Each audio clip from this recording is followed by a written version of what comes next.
Hello world, this is Devontae with Word Up Community Magazine. On this Word Up Wednesday, we definitely want to touch on something that I noticed while I was just scrolling the internet, a video that I saw. It involves a Holiday Inn employee who was working at the front desk and really had an episode, a breakdown, which was filmed by a customer at the time. It's something I definitely want to touch on real quick here, but I did want to give you an opportunity to watch the video if you haven't done so yet. A word of warning, it is pretty troubling, so if you have any mental health concerns or anything like that that may be triggered by watching the video, I do advise that you do not. Not really, no. So you want to get mad and hit the computer because you made a mistake? Because your company made a mistake? You want to take it out on me? I'm not taking it out on you. So why did you get mad and hit the computer? Why did you get mad and hit the computer? Because I have mental. I'm sure you're on camera, right? Yeah, I am. I'm sure you're on camera.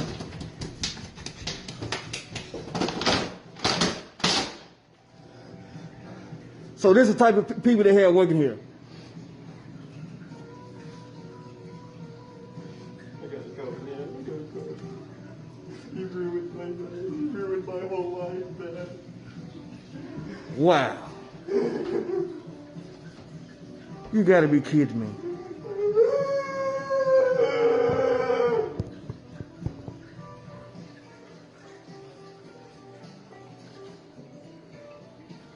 Wow.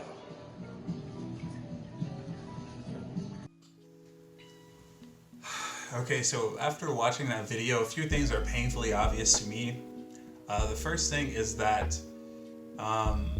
the person in the video really had no concern for, what the employee was going through at that time. They had no care whatsoever about why they may be upset, about maybe kind of calming down or de-escalating the situation, or, just separating themselves from whatever issue they had and kind of saying, hey, okay, maybe my issue is not that important. Hey, this guy's really going through something. Let me just calm down. Let me relax. Let me ask him what's going on. Maybe tell him, hey, man, it's going to be all right. Hey, it's no big deal. Hey, man, it'll be getting taken care of. Just some sort of words of, try to reassure him, try to calm him down and help him out a little bit. He was more concerned about what he had going on than kind of de-escalating and trying to just calm the situation down.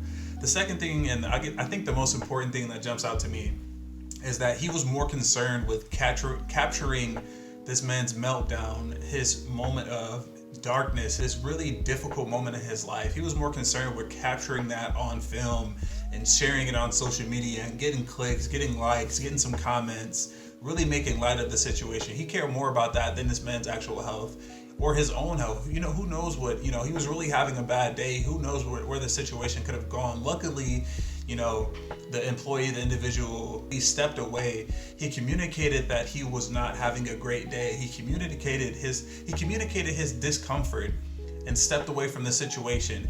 And once again, instead of, okay, man, this guy's having a bad day, let me relax, let me calm it down, let me turn the video off, maybe ask for management, maybe call somebody. Instead, he walked around the counter, continued to record, continued to make remarks and things like that. And it's really troubling. It's really saddening to see things going down like this. I just want to make it clear, our social media presence, getting likes on social media, that affirmation, that adrenaline rush, that dopamine kick that we get from getting those likes on social media are not more important than our lives, is not more important than our friends and family lives, and it's not more important than a stranger's life, okay? Some things that can benefit the world by being recorded: street performance, doing awesome things, someone in the community doing something great for one another, somebody being standing up and using their cell phone, their devices as a tool of justice to record injustices that are going on in this world. Those are proper uses of the technology we have. This instance is a very improper, a very troubling, a very painful and really ugly use of the tools that we have. And so there's a couple scriptures that I want to read if you're interested, that can kind of shed light on how we ought to respond, how we ought to be living for the sake of one another. The first scripture is Romans chapter 12, verses 9 through 11. And they read as follows: Let love be without hypocrisy. Abhor what is evil. Cling to what is good. Be devoted to one another in brotherly love. Give preference to one another in honor. not lagging behind in diligence, fervent in spirit, serving the Lord. And the second scripture that I want to read, very simple, very straightforward, is John 13:34. And it reads as follows: "A new commandment I give to you, love one another as I have loved you."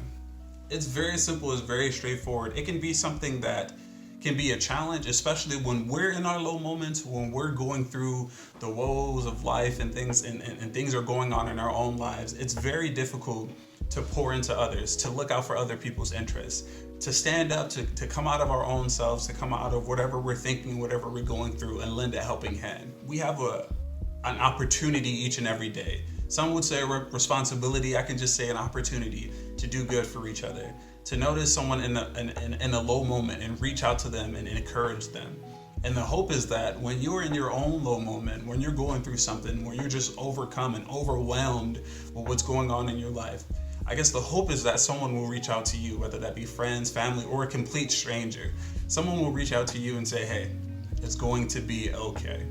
So I hope that you got something from this. I hope you were encouraged in some way, and I hope you find it in yourself when you're not going through, when you're up and things are going well for you, to just be vigilant and be aware of the circumstances of other people and reach out when the opportunity presents itself. And I pray that when you're going through, inevitably, as we all do, when you're going through something, whether that be grief, sorrow, hatred, whatever the case may be, that someone will reach out to you and pull you up out of your situation.